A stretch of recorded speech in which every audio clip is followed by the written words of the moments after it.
मुंबई पालिका कुणी लुटली हे मुंबईकरांना माहिती असल्याचं संजय राऊत यांनी म्हटलंय। फडणवीसांच्या आसपास चोर लफंगे आहेत, फडणवीसांनी त्यांना पाठीशी घालू नये असंही संजय राऊत म्हणतात। उद्धव ठाकरे लुटारूंचे सरदार नवनाथ वन यांनी यावर पलटवार केलाय।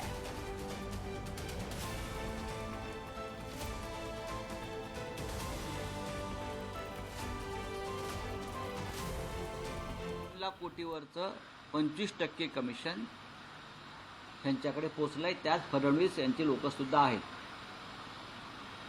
कोणी लुटली आहे महानगरपालिका ही मुंबईच्या जनतेला माहिती आहे आणि लुटमार करणाऱ्यांच्या हंड्या फोडत तुम्ही मुंबईपासून ठाण्यापर्यंत फिरताय।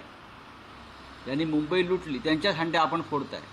हंडीमध्ये दही लोणी जे आहे ते ज्यांनी ओरपून खाल्लं आहे त्यांच्या हंड्या आपण फोडताय। याला काय म्हणायचं? देवेंद्र फडणवीस आपण जे तुमच्या आसपास चोर दरोडेखोर लफंगे आहेत बरं का, त्यांना पाठीशी घालू नका। संजय राऊत, मुंबई कोणी लुटली हे महाराष्ट्राला माहिती आहे। उद्धव ठाकरे हे लुटारूंचे सरदार आहेत। मुंबईमध्ये कोविडच्या काळात तुम्ही कशा पद्धतीने घोटाळे केले, मृतांच्या टाळीवरचं लोणी खाण्याचं काम तुम्ही केलं।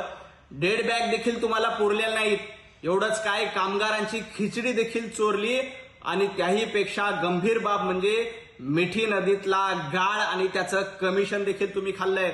मातोश्री 2 कुणाच्या कमिशनवर उभं राहिली हे जरा उद्धव ठाकरे आणि संजय राऊत यांनी महाराष्ट्राला सांगून द्यावं।